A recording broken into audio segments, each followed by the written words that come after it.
the next section of this meeting. So we've done Phil Talks now 3 different times, and every time the people who have spoken have been completely different. But what has been consistent is that they have all been incredibly fascinating. And I know for all of you joining us now, for those of you joining us online, that you are as excited as we are about this next section. We have 3 speakers today, and I suspect, as with the past, that listening to their conversations is both going to open your eyes and engage your thinking, as well as probably touch your heart. And so we're very excited to welcome them up, as well as their moderator. I'm going to let our moderator do the real introductions for the Phil Talkers, but I have the honor and pleasure of introducing our moderator, Darren Walker, the president of the Ford Foundation. And I'm looking at this now because Darren has the most incredible bio, as probably all of you know.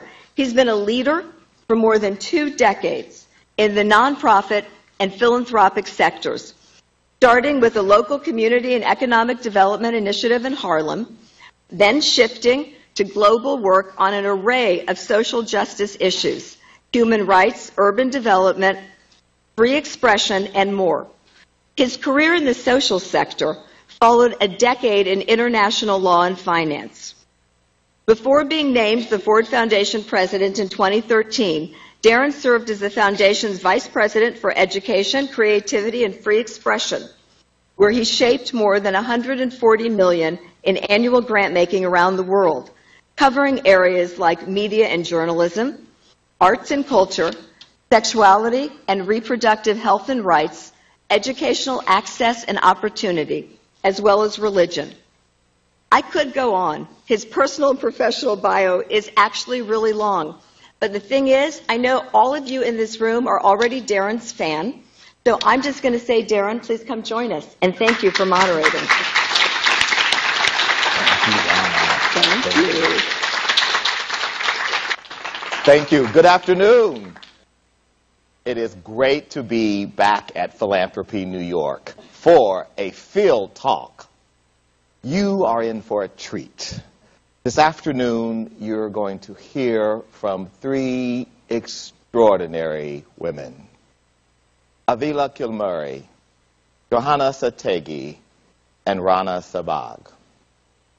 Their bios are in your program, but what I will say is that each is inspiring.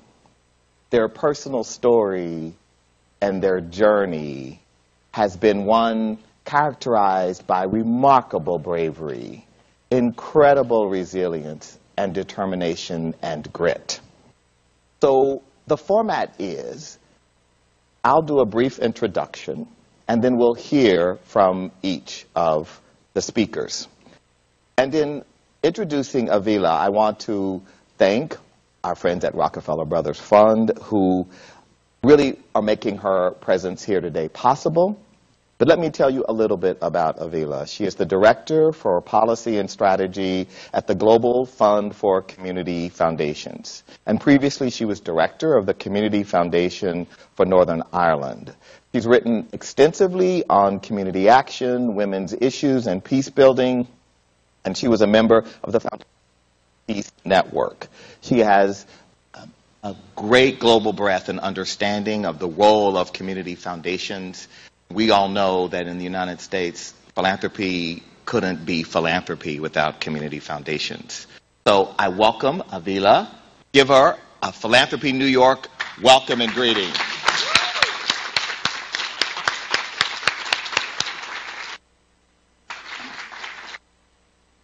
Thank you very much, and it's great to be with you this afternoon. It's great to be in New York and to meet philanthropists from New York. And I want to talk this afternoon very briefly about community philanthropy. And you're probably saying, why would somebody from outside North America be speaking about community philanthropy? Only last year you celebrated the 100th anniversary of the Cleveland Foundation, the first community foundation in the world. However, over the last 25 years, 74% of new community foundations, women's funds, place-based funders have actually been set up outside North America. And that's what I want to talk about. Because in many ways, it has been a bit of a hidden story, what's been going on in the global south and indeed in Eastern Europe and across Russia. And the interesting thing about community foundations, women's funds outside North America is, yes, they are funders, yes, they mobilize resources like community foundations do here, but they also do other things because their contexts are different. And here, for example, the director of the Kenya Community Development Foundation talks about essentially turning the development paradigm on its head.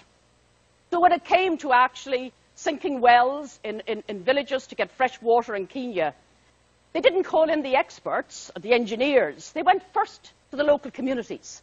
And he actually sort of said, what do you want? Where should we locate them?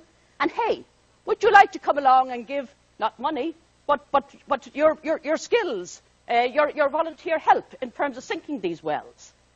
So in effect, it wasn't just the output that they were looking at. It was the process of getting to the output. And that meant that there actually was much more of a sense of local ownership and sustainability in terms of that initiative. Meet the Dahlia Association, working in a very difficult situation across rural villages in Palestine. What they said was, really the need in Palestine is to re-energize local communities by affording them a sense of trust and respect. We've got these billions of dollars coming in international aid, but actually local villages don't have a say in many cases in how that's spent. So what they did was they had a Village Decides program. Do you know how much money was involved? $12,000. But the villagers voted on what projects should be supported. And the villagers set up their own transparency and accountability committee. I met them 8 weeks ago. And if you have Grandma Saida on your accountability committee, you don't have any problems, because she wants to know where every dollar went. Move to Haiti. Again, here we see the Community Foundation for Haiti, which has been working to come together over the last 4 years. And why? Because of the millions, billions probably again, of dollars that went into Haiti since the disaster there. Recent research says that 0.6% was actually decided on by local people. So what the Community Foundation, the people involved in the Community Foundation for Haiti was saying is, we're going to spend time going out to actually encourage participation. So they've a whole series, they've had 20 local consultations across the island and involved people in deciding the priorities. And actually, what local people said to them was, look, we don't actually really want the money at this stage.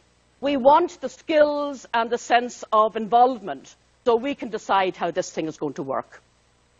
Back to my own area, Northern Ireland. That's one of our peace walls that divides Catholic, Republican and Protestant Unionist communities. We still have 47 of them dividing Belfast, notwithstanding our peace process. The Community Foundation for Northern Ireland structured itself to work in a divided society. Half the board was always from one community, the other half from the other community, to ensure that there was a reflection of the diversity and differences to actually build solidarity and trust. But it went further than that. Whenever we had the ceasefires, we actually invited in the 5 paramilitary organisations to meet in the Community Foundation. And they have been meeting there for 15 years on a regular basis, not just to advise on the allocation of monies for the reintegration of ex-political prisoners, but also to provide trust building, to provide back-channel communications when necessary. And currently the Community Foundation is moving to set up a human rights fund to ensure that the human rights dimension of dealing with the legacy of the violence is not overlooked. Another difficult area, South Sinai. Very recent Community Foundation in South Sinai, set up in 2011, initially looking at enhancing the income generation potential of traditional crafts and husbandry with the mainly Bedouin community, very disadvantaged community in South Sinai. But after a period when there was confidence built, local people came along to that Community Foundation and said, that's great, but hey, what we really want is we want discussion about democracy and how the electoral system works. Because it turned out that 80% of that community were not registered to vote. So what the Community Foundation did was They trained local people to act as facilitators so that there would be acceptability of, and openness and discussion. And after a period of 6 months, there was actually Bedouin people coming forward to stand for election and actually won elected positions in South Sinai. And again, like your community foundations or your women's funds here, asset building is extremely important. But again, quite often it's done somewhat differently. This is a picture of the residential centre, a conference centre built outside Kathmandu by Tiwa, the Women's Fund. And happily, it wasn't affected by the recent earthquake. And indeed, Tiwa has been working with mainly rural-based women's groups that it has on its grantee list to actually rebuild their communities. But Tiwa said, right, what we need again is this sense of local ownership. So all their grant making is funded locally by 3,000 local donors across Kathmandu. The centre was a partnership with international donors, but again, the grant making is bringing in local donors. So what we're talking about here really is a very dynamic movement that ducks and weaves, and it always reminds me actually of one of Aesop's fables about the oak and the reeds, that you get the big institutions that are the oaks, but when the storm comes along and actually blows down the oak, it's the reeds that survive. For my mind, these organisations, and some of them are very small, they're the reeds of actually community philanthropy that can bend and that can respond to local needs. And what the Global Fund for Community Foundations does, it gives small grants to help organisational development, but it also actually brings people together. This was a picture of a number of community foundation and women's fund people coming together to exchange peer learning. And it was absolutely magical about seeing someone from the Guangdong Harmony Foundation in South China talking to someone from the Monteverde Community Foundation, or someone from the Ulundu Community Foundation in Zimbabwe talking to somebody from Chumen in Siberia. It actually overcame all those divisions when you actually got people saying, we share some of these issues and we want to share how we go forward. But the other aspect of peer learning, which I think is really important, is the ability to actually communicate between that sort of horizontal learning across communities and with donors like yourselves and others across the global north. And one of the more recent developments has been the establishment of the Global Alliance for Community Philanthropy, that indeed Ford and others are part of, to actually sort of say, well, is there also learning that we can take from what's happening at this local level? The Dalai Lama said at one point, if you think you're too small to make a difference, try sleeping with a mosquito. I actually take this, along with Gandhi's view that it's not what you give, but how you give it, as my two mantras. Because actually, if we are really talking about trying to make sense of some of these macro policies that we're involved in, and some of our macro visions in terms of how we go forward, we need to ground it in the local. Because otherwise, we're not going to bring people with us, we're not going to be relevant in terms of what's happening in these different societies. So if you want to know any more about the local connections and what's going on, both thematically, because one of the things we're looking at is how community philanthropy can actually deliver on specific thematic interests, be it human rights, or be it managing, rebuilding after disasters, but also regionally, then please do feel free to get in touch. Thank you.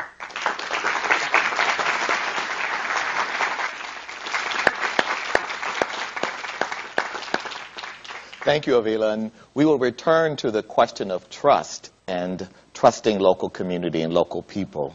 But speaking of local people, you're about to hear from Johanna Sategi. She is a woman of extraordinary bravery, and in reading her personal story, you come to understand what courage really is. Johanna is the site coordinator of the Rampoga Clinic in Limpopo, and she is with the Mothers to Mothers program. She oversees day-to-day operations for Mothers to Mothers, local service delivery operations, providing crucial education and support to mothers living with HIV to prevent mother-to-child transmission of HIV. And she is a spokesperson for Mothers to Mother, providing community outreach on subjects including combating stigma and promoting HIV/AIDS awareness and testing. We are deeply grateful to MAC AIDS Fund for making it possible for Johanna to be with us this afternoon. Ladies and gentlemen, please welcome Johanna Sategi.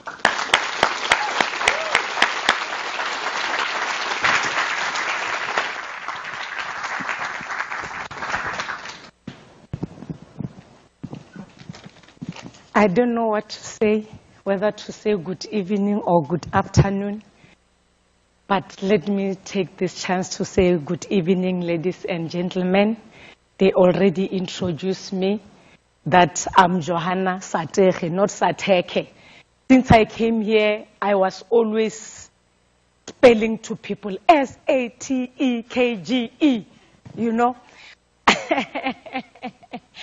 So, I'm going to talk, but this thing doesn't matter anything. The thing is, I just want to keep time. That is why I'm having this. My story is so long, so that when I can start to talk here, hey, it can be another day while busy talking about my story. As they already introduced me, my name is Johanna Sategi. I'm from Limpopo Province in South Africa, and I'm honored to be here in New York today to present the overview of mother to child and mothers to mothers. In 2000, I was pregnant, and I was 2 months pregnant, and then I went to the doctor. Why did I go to the doctor? Because my partner were always accusing me of so many things, that Johanna, you infected me with STI and the stuff. And then because I wanted to prove that, I went to the doctor. And when the doctor did all the tests, he just said to me, you know what, you don't have STI. And then the doctor asked me something. Can I test you for HIV? Because I was confident enough, then I agreed to be tested. And then I was tested, and then I was shocked when the test came back being HIV positive. And then I didn't receive any counseling. I didn't receive any source of support. And then I just, by that time, I just went back straight home and to tell my family that I'm pregnant. And then my mother realized something, that no, Johanna, she came up with something that she's pregnant, but she's not happy. And then I just said to my mother that the doctor told me that I'm pregnant, but the thing is, I'm going to die soon. Because the issue of disclosure was another thing. I can't say to my parents and say I'm HIV positive.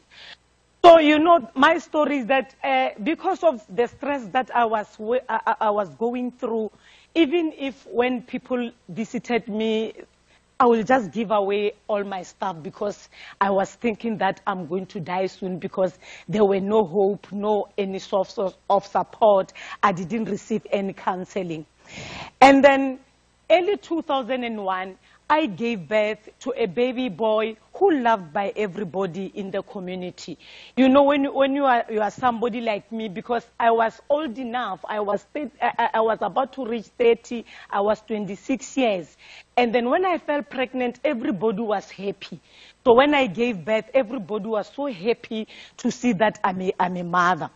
But when my child got sick at around 4 months, hoping that he will be fine like each and every child. Can you believe it? My child died at 7 months in my arms. And then let me tell you what happened 15 years later. There were no medicine, there were no drugs to prevent mother to child. And the stigma around HIV were so high, and most women were being were afraid to be tested for HIV because most of people, they were committing suicide, you know, all those things around HIV. Even when we went, I still remember, because I'm a one person who's always go to the church because I'm a Christian. You'll get the pastor there saying something that HIV is a punishment from God, you know, all those things. Then I realized something, that I cannot go to church because I'm punished. And then things were different like here in the US. And that is why the founder of Mothers to Mothers started the programs. Because of the inequality they saw between your future children and ours. In fact, that today, we almost ended up pediatric AIDS in the developed countries, but in our world, there are still 600 babies who are born with HIV and are dying every day. And this is terrible because HIV is preventable. Let me show you some slides of the reason what's happening. Our global HIV prevalences, it shows that 34 million are living with HIV. And out of 34 million of people living with HIV, 23 million are in sub-Saharan Africa. Keep an eye on Africa.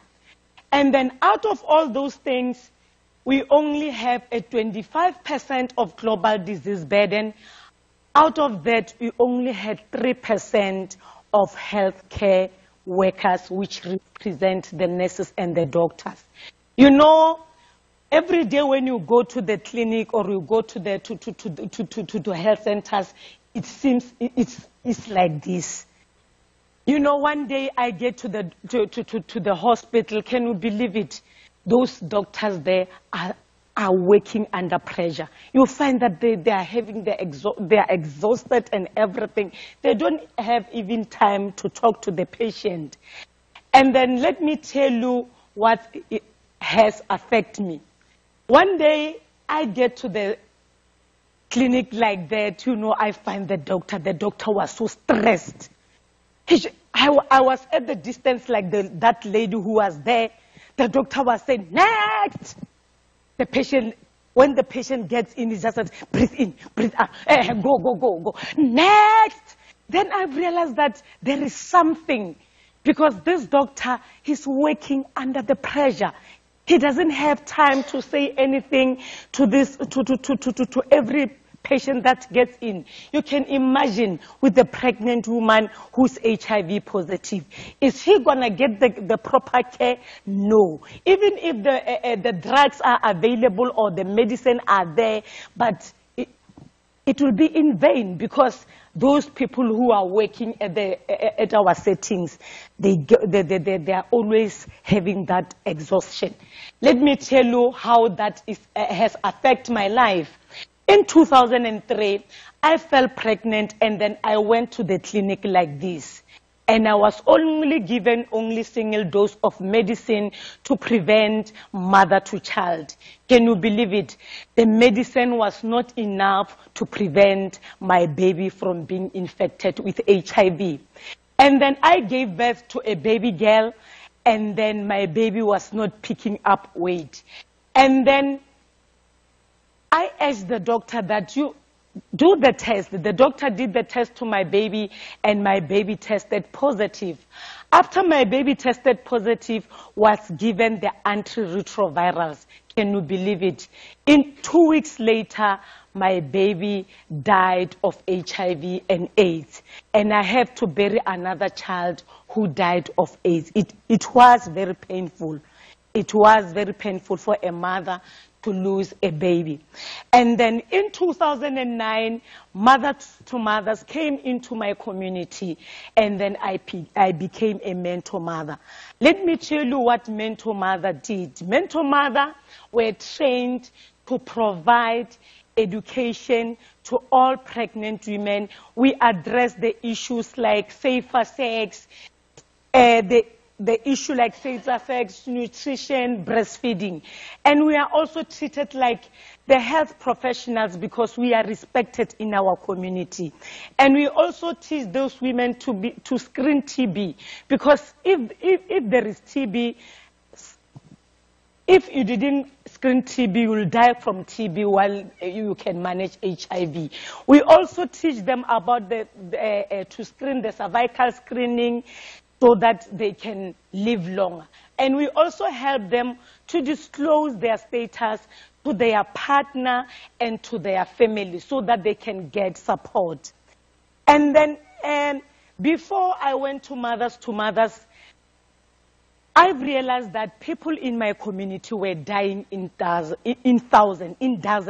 You know, some were my classmates, some were my relatives, some were my, all those people around me. Then I realized that I cannot be silent anymore. Then I disclosed my HIV status to my family, and then I went to the to my local community radio to disclose my status to my entire community. And then Mothers to Mothers began in 2001, the year I lost my first child. If Mothers to Mothers were around, my story will be different like the story I am today. As I'm speaking to you, I'm a person, I'm strong, I'm healthy, and my life has a purpose, and my life has a meaning. And then Mothers to Mothers has employed 1,000 positive women like me to end pediatric AIDS in 9 African countries. There is no reason or anywhere where the baby should be born with HIV. No mother should bury their child because of HIV like I did. With the right education and empowerment of preventing mother-to-child transmission, Mothers to Mothers is a leader in a global effort to end pediatric AIDS. I live in a small rural area in South Africa, but thanks to Mothers, I'm raising 2 negative children that are healthy.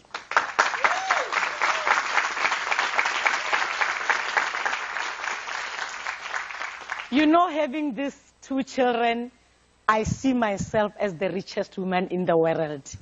Because every day, the other one, the boy is Lefa. Why did I call him Lefa? Lefa means wealth. Wealth. He's my treasure. You know, he gave me a second chance to be a mother after all the tragedy that I went through. And her sister is Tisetso. Tisetso means courage. So every day when I go to work, I got that courage. I've got the strength that I am going to save the life of our children, the life of our, the life of our entire community. It's not only the life, but our future leaders. Because what I believe, 20 years down the line, I won't be strong like this. Maybe I'll be like, but having those children, indeed, I see myself as somebody who is very rich. I'm the richest woman in the world. Thank you.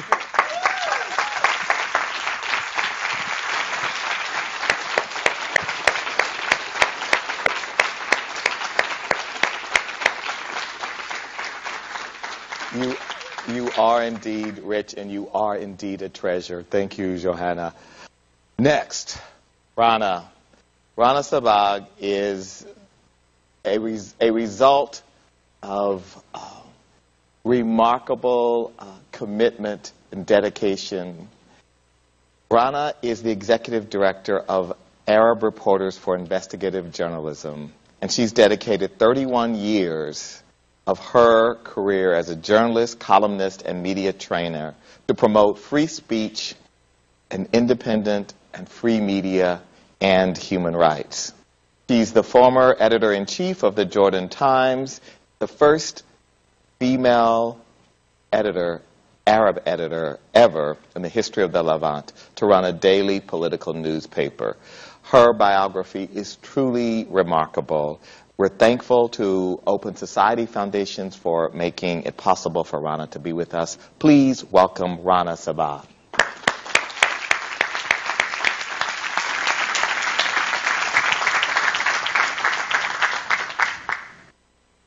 Good afternoon. It's a true pleasure for me to be here today and to share some of my personal and professional experience. I'm a woman. I'm half Jordanian.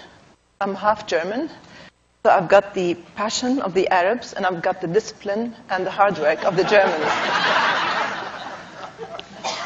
And this is, I guess, what has kept me going in these difficult times. I come from the Middle East, and unfortunately, it's become an ugly area, an ugly place. We are today, after the post-Arab Spring, stuck between the dictatorship of President Sisi of Egypt and the terror and torture of ISIS in Syria and Iraq, which are the borders of Jordan. We're stuck in between. We're trying our best as journalists to speak out in a very difficult region. Governments are cracking down on us in the name of stability and security. We're being muzzled. Society is against us. Chief editors are against us, and everyone is just out there, ducking for safety. I'm going to talk briefly about this column, which has changed my life. As Darren said, I was chief editor at the Jordan Times, and in this column, I questioned allegations of police torture at detention centers. And in less than 24 hours, I was sacked. I was fired. I couldn't open my mouth, but I think that was a turning point in my life to the better. Today, I've been running Arab Reporters for Investigative Journalism. We operate in 9 Arab countries, stretching from Yemen in the south to Iraq, Syria, Lebanon, Palestine, Jordan, Egypt, and lately Tunis. In this organization, we have produced and published over 350 hard-hitting investigations in different platforms. Every investigation has led to a policy change, has led to accountability, has led to a better life for the local society. We've also trained 1,200 journalists, and we have helped 150 media professors that are today introducing investigative reporting in Arab media universities and faculties. Our donors are international media support based in Copenhagen, SIDA, the international arm of the Swedish Development, Norwegian Foreign Ministry, Open Society Foundation. But we've also had some other donors, like Ford Foundation. Ford Foundation allowed us to operate in Egypt on a very small local scale. We were training journalists in governorates on how to do more urban governance reporting.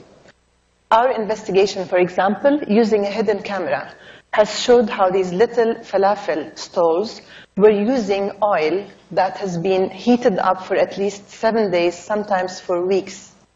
And as a result, they were, spreading cancer. So the ordinary people were eating falafel made in oil that was burning for a week. And after this, the government basically cracked down on all these little shops, and they forced them to have stricter monitoring. This is the story of grain silos that are feeding the Egyptians. These grain silos are left in the open. You have rats, you have dogs, you have rain, you have humidity, and you have human feces polluting this. As a result, certain chemical reactions occur and are also causing cancer. So our journalists went undercover, overcover, took samples, showed the ferocity of the situation, and as a result today, they have erased this big site and they are rectifying the situation in Egypt. This is a story we're doing. This is going to cause a lot of trouble. This is a story about the police conscripts in Egypt. We're working on it with the BBC because we need protection. This is a story about the policemen that are drafted into the paramilitary forces, get $50 a day, are bullied around by their bosses. Some of them have been killed, some have committed suicide. And our brave journalist has tracked the story of eight conscripts and has showed how they died and has showed the collusion between the prosecutor general and the people on base. This is a story in Tunis. One of our journalists went undercover. She pretended to be a pious Muslim. She wore the abaya and the headdress. And she basically went into kindergartens that had sprung up after the Arab Spring with the complicity of the Muslim Brotherhood that was running the government.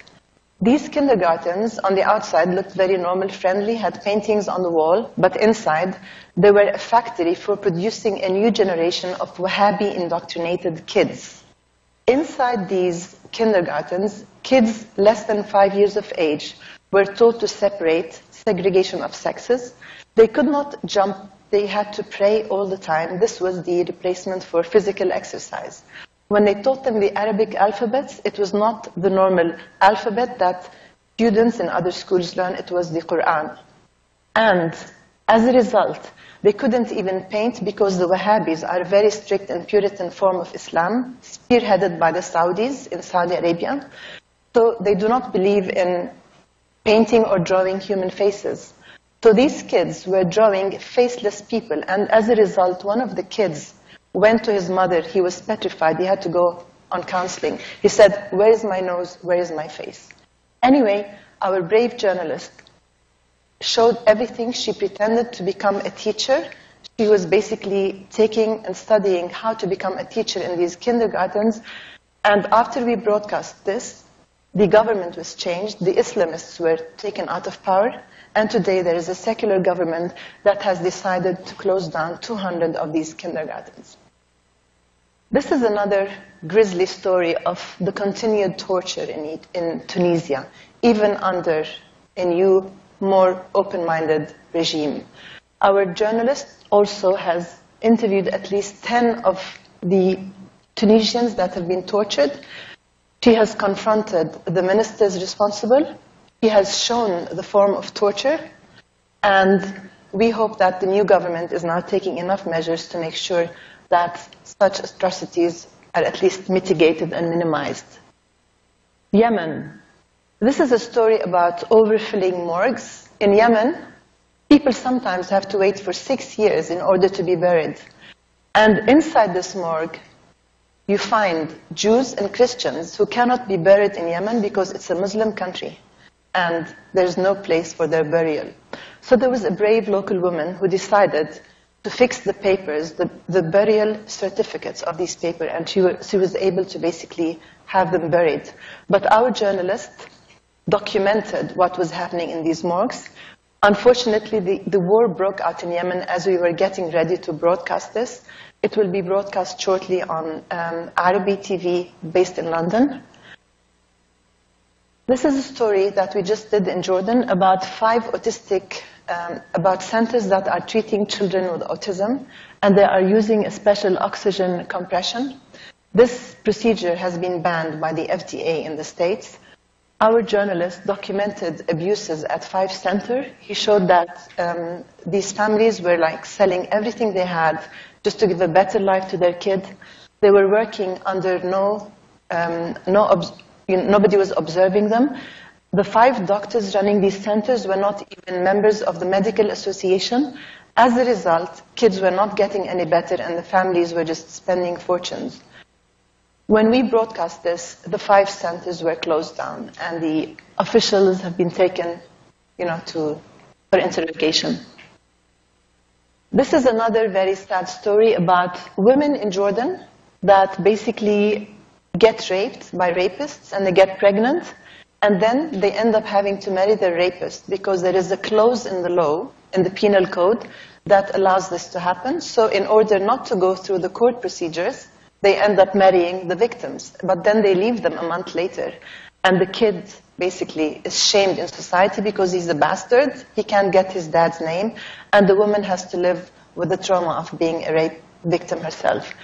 After we basically documented stories of 20 women, the Jordanian women members in parliament are now looking at a total revision of this law, making sure that this does not happen again.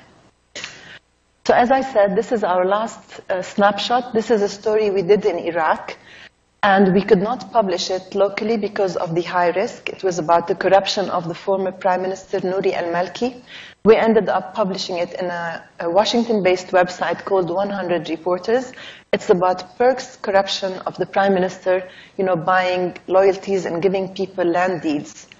just to make sure that he gets voted in the parliament. So these are basically what our team of journalists are doing, everyone that we have trained in these 9 Arab countries.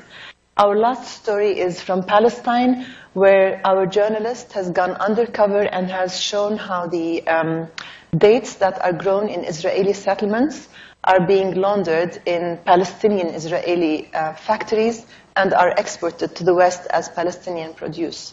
As a result of this, the Minister of Agriculture in the Palestinian territories has basically installed CCTV cameras in all plants, and they've basically cracked down on a few of these factories. So we don't have many friends in these 9 Arab countries. But I'm really proud because our journalists are working against all odds, and they are risking their lives for a better community. The only thing that has saved us is basically that it is fact-based, and we confront the culprits before broadcast and publication. So we've been able to impact society for the better.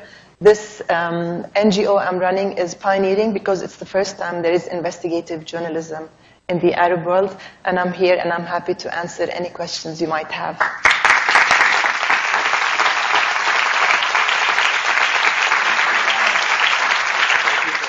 Thank you so much for showing us the power of investigative journalism. So I'm going to ask, please, that Avila and Johanna please come and join me here for a conversation. We have a few minutes, and I have a few questions that I'd like to ask. And I think the audience is keen to hear from you, more from you. So let's do that while I walk over here. Okay, thank you. Thank you very kindly. So, extraordinary stories from Dublin, Northern Ireland, the globe, from Limpopo, South Africa, the broader continent in the world, and from the Middle East. What would you say to a group of philanthropists who need your advice? From where each of you sits, you deal with philanthropists and our work, and you see our strengths and weaknesses. We'd like some advice from you. What advice would you have for this audience here and for others who are listening in while this is being broadcast? I think the first advice I would say is reflect and be conscious of your own power. I think a lot of philanthropists, are really well-meaning, have well-researched programs, but they don't realize how powerful they are, particularly in terms of the people that they're going out to talk to, and particularly when they're going and working in countries where there is very limited resources.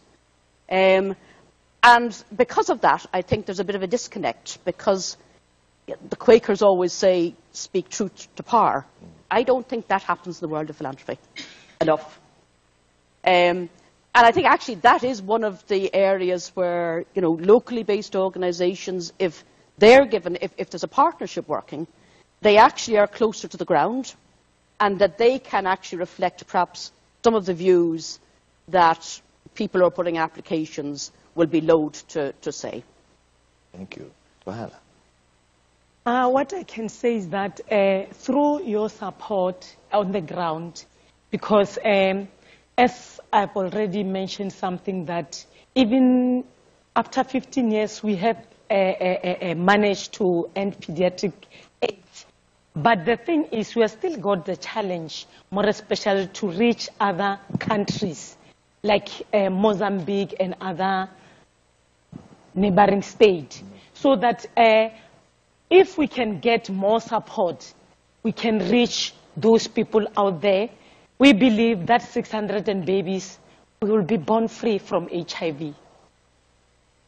Rana. Well, I've had very supportive donors, and what they've basically given us is they've invested a lot in building local capacity. They haven't come and bossed us around and pretended to know more than we do. They've helped us build the governance structures and make sure that our financial systems are bulletproof. They've helped us adapt the best international standards and twist them to the best local situation and specificities. I think that the West should continue investing in human rights, in women issues, and in independent journalism in the Middle East, because these are like the basics of any functioning society. And unfortunately, our societies are really, really dysfunctional. I also think it's very, very important to be patient when you are promoting good governance, you're promoting gender equality, and you're promoting independent media. After all, we are growing olives and not tomatoes, so sometimes donors are in a rush to like see results. And we tell them, we don't want to like cheat you, just give us time and you will see the results in 5, 10 years. Some of these journalists that I've spoken about have started with our program 9 years ago, and today they have become icons and they have become the benchmark for what journalism is all about. But there's something that you would say as well, though, that we're not doing right, that we could do better. I hear over and over again this question of listen to local voices. You said it, Avila. I did. Well, all three of you said it in your own way. What does that mean? I mean, when you say listen to local voices, from where you sit, what does that mean? From where I sit, that means that you don't come in with a pre-designed program. And that happens all too often. I was in Ukraine about 3 months ago, and an American international aid agency said to me, Avila, we have a new program on peace and reconciliation. And we really want you to get people to get involved and apply.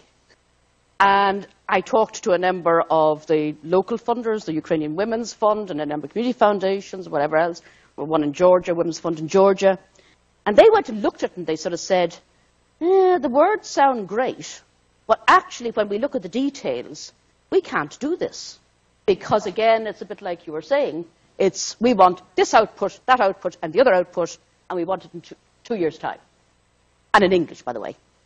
So, it is a matter of actually just a little bit of sensitivity. Because as you say, what philanthropy can bring is two things. It can bring the potential to invest in R&D, research and development, and it can bring patient capital. And those two things are really important when they're actually married with actually sort of saying, rather than looking for grantees to do what we want, let's identify a shared issue that we're both concerned about, and let's co-design. Mm-hmm. And Joanna, it sounds like with Mothers to Mother, that really is the model, that local voice and intelligence informs what goes up to the global level. Do you think that's a fair statement? Yes, what I can say is that, as a site coordinator and a mentor mother, we work at the grassroots level, where we wanted to end pediatric AIDS in totality. And then our aim, if possible, we want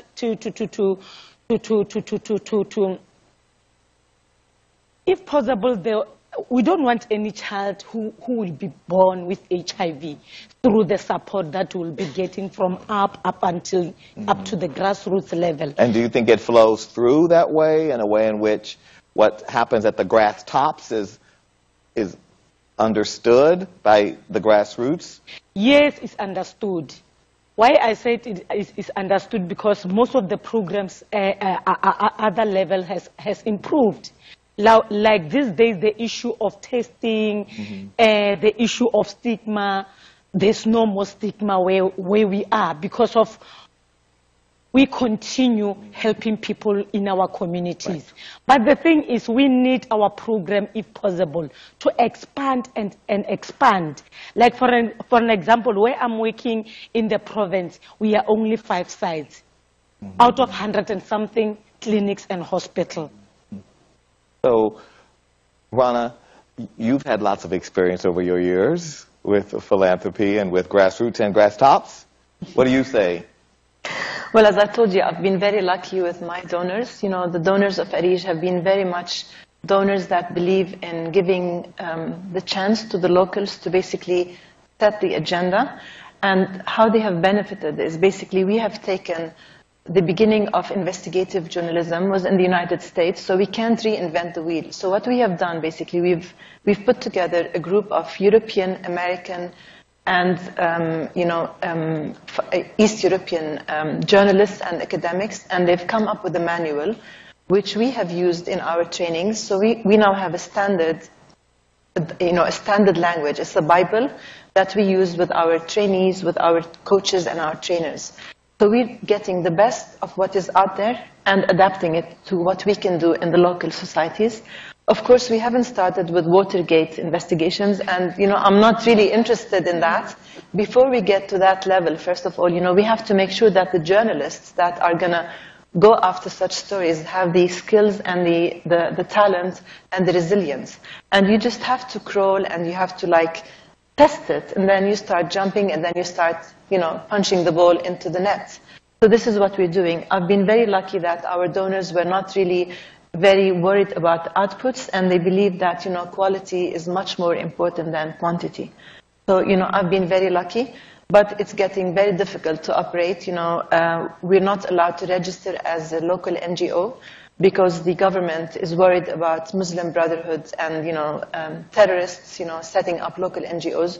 So we have to operate as a for-profit company, which means we have to pay taxes, because if we opt for a non-for-profit company, it means the Minister of Interior will have to approve every grant. So imagine I get a grant to set up a MENA data and research system that's going to go after money laundering.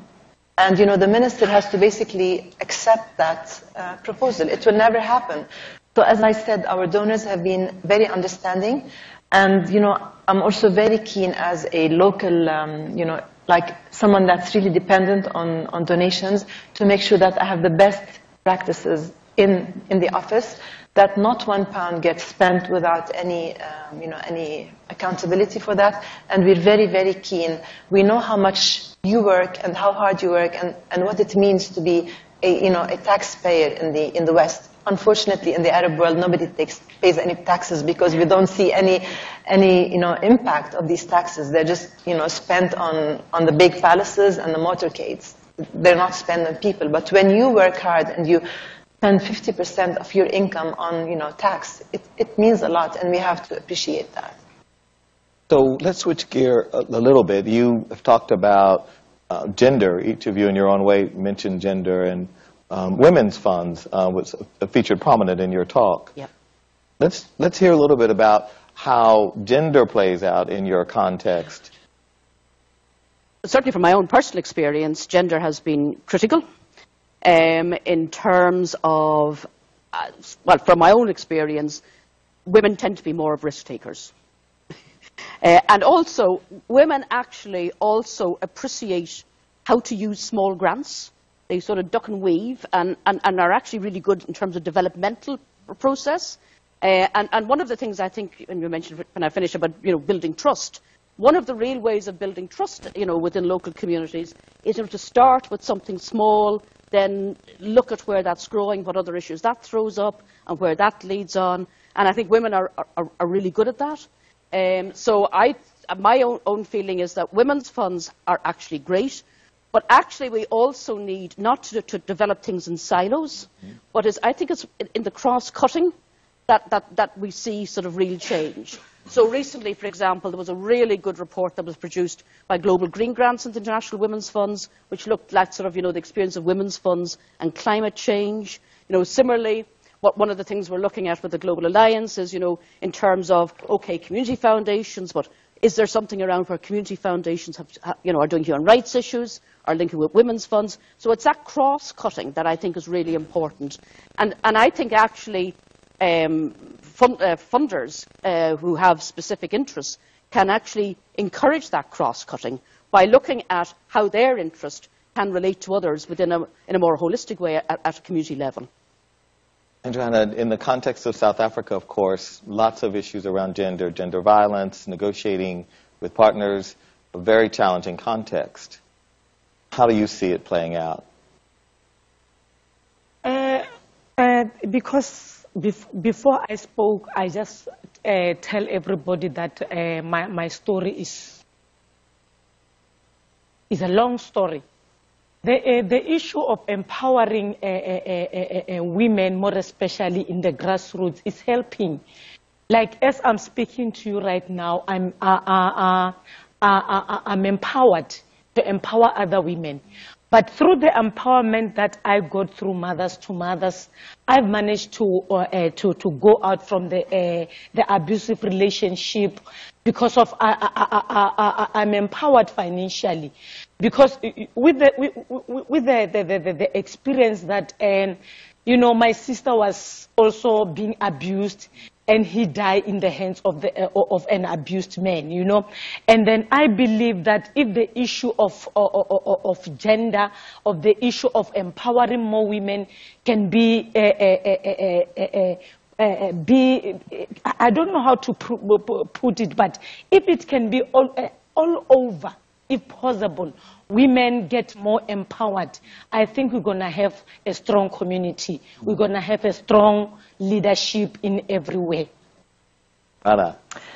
Well, I come from a region where women don't count, you know. we're half the population, half the society, but we're not in any place to be seen. Maybe Jordan is a bit more modern. So, for example, Jordan's ambassador to the UN is a woman, and she's a very vocal and very tough. She's a real toughie. And, you know, women get a lot of support, not because the society wants them, it's because the king and the queen believe in, you know, in giving women fair treatment. But in our job as journalists, I think, you know, all the issues that we are covering, whether it's democracy, whether it's good governance, whether it's, you know, the need to have human dignity, to have judicial independence, these are cross-cutting issues that are affecting men and women. Of course, women are the weakest points, so they get more affected. But in the end, you know, what we try to do is focus on you know, agenda-setting issues. In Arish, the organization I run, the majority are women, and I find women journalists are extremely, you know, they're really like worms, you know, they really want to go and dig, and they're so inquisitive, and, you know, they really, really go after the stories, and they are not as worried as men, because in our societies, you will not be attacked as a woman. They still respect you. You're like the weak woman, you know, but they will really go after a man. So sometimes it helps to put men and women on teams. I'm very conscious about, you know, giving women equal treatment and opportunity, but not at the expense of quality. I also feel very sorry because, for example, in Jordan, 50% of the university graduates are women, but our contribution to the local workforce is around 13%. 13%. They end up getting married, or the employers don't want to hire them. And this is across the region. In the Gulf, it's even worse because, for example, in a place like Saudi, a woman can't even drive, you know, because she might do something naughty, you know, if she's out there in the car, you know. It's like, so we try, I try my best. And as I said, you know, I will not compromise the need to empower women with the concept of having quality, having bad quality. So we're almost out of time, so I'm going to give each of you 1 minute for a final message to this audience and people watching while this is being live streamed. Anna. For me, it's like you have to support and encourage, you know, the silent voices of the Middle East. The Middle East, unfortunately, is not just what you see today on the TV. It's not just about long beards and ugly people that burn. They have burned the pilot from my own country in Syria. It's not just the closed-minded people. There are lots of, you know, really open international people that are not given a chance. Unfortunately, today we are crushed between dictators and between the likes of ISIS. And we just want to make sure that your government, which is very important in our region, basically sends the right messages to these governments. And basically, you know, to continue funding initiatives like the initiative I'm running, or, you know, anything that is making democracy, is helping women, is helping rights, is helping, you know, everything that builds a better society. Because our societies used to be very good in the past, but today they are really dysfunctional. What I believe is that together, you as government and other in worldwide, ending pediatric AIDS is our business. Let it be all our core issues wherever we go, that we want to save babies out there. And then we want the babies to be born without HIV, so that at the end of the day we can achieve the zero transmission amongst women and among children. You know, as I've said earlier on, that, you know, when we save these children, we save our future, we save our leaders. So let's all together join hands to end pediatric AIDS. Thank you. Okay, my plea is for solidarity. Solidarity both locally and globally. Because I'm just conscious of the need for solidarity in the West as well for courageous funders. I mean, the Joseph Rowntree Charitable Trust is one of the most amazing funders that I know of, based in the UK. It has been sort of dragged through the UK Charity Commission because of the work that it's taken on Guantanamo. So there's also a need, I think, for local solidarity for those funders that do take courageous positions. And there is a need for global solidarity. And one of the things, certainly partnerships and alliances, but one of the things I would like to leave you with is, if you could have a little leprechaun sitting, sitting on your shoulder here. So when you are forming alliances, or you are actually talking to other agencies, whether it's UN agencies, the Sustainable Development Goals, or whatever else that's happening, that you can think of, who else should we be bringing through the doors that we can walk through very easily? Because there's a lot of other locally based funders, such as the Community Philanthropy Movement, and indeed others, that just will never have that access and actually just might have something to say. Thank you. Please join me in welcoming and thanking Avila, Johanna, and Rana for a great conversation. Thank you both. Thank you all three. Yay.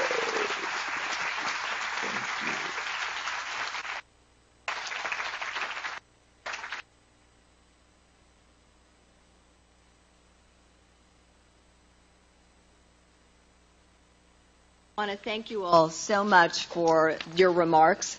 Darren, for your moderation. I feel like there is so much food for thought in the conversation we just heard, so much for us to take back, both whether or not you're working as an international grant maker or whether you're working locally. There were really a lot of words of wisdom in the conversation we just heard. Thinking about the fact that it matters that you work with local folks, wherever it is that you are focused, thinking about the importance of collaboration, and thinking about the importance of having realistic goals for our grantees, giving them the time and support that they need. That was a fabulous panel. My thanks to all of you. Yes, let's do it. And actually, it was such a wonderful setup for the panel that we're going to have next. We have three amazing speakers who are going to be coming up shortly. Jan Eliasson, Lema Gabawi, and Nick Kristoff will be moderating their conversation. I want to say just a couple of words about the fact that today's whole theme has been around international grant making. So the first thing is a huge thank you to Philanthropy New York's International Grant Making Network. Those are the folks, one of our issue-based working groups, who helped us think through what should today look like and who should the speakers be. And then once we had those conversations, they actually helped us ensure that all of those speakers came today. So our thanks to you. International grant making, as we have just heard, covers such a huge range of topics, whether it's education, healthcare, social justice, women's rights, housing, economic development, human rights, and much more. Every day, we are witnessing new developments around the globe that are illuminating both what philanthropy can do and sometimes the limits to philanthropy and how our gains can be tenuous. We know if we're going to be successful in the long run around the globe, we have to recognize and work with our local funders, our local organizations all around the world. We also can see a lot of connections between the work that is going on internationally, the evolving conditions abroad, and what we are doing here in this country. So for those of you who are already members of the International Grant Makers Group, thank you. For those of you who are getting inspired by today because you are doing some of this work, please come join them. We're going to have a whole year of some amazing programs that are going to be going on around international grant making, starting with one on July 9th that's going to focus on grant makers with small budgets. So when you have a small budget and you're working internationally, come and talk with peers about some of the very special challenges that you face. In addition, we have other programs coming up, working with traditional cultures, maternal health as an anti-poverty strategy, financial sustainability for international grantees. So keep your eyes open for those events coming up. We are now almost ready, I think, yes, maybe, for working towards our speakers who are going to do some introductions for us.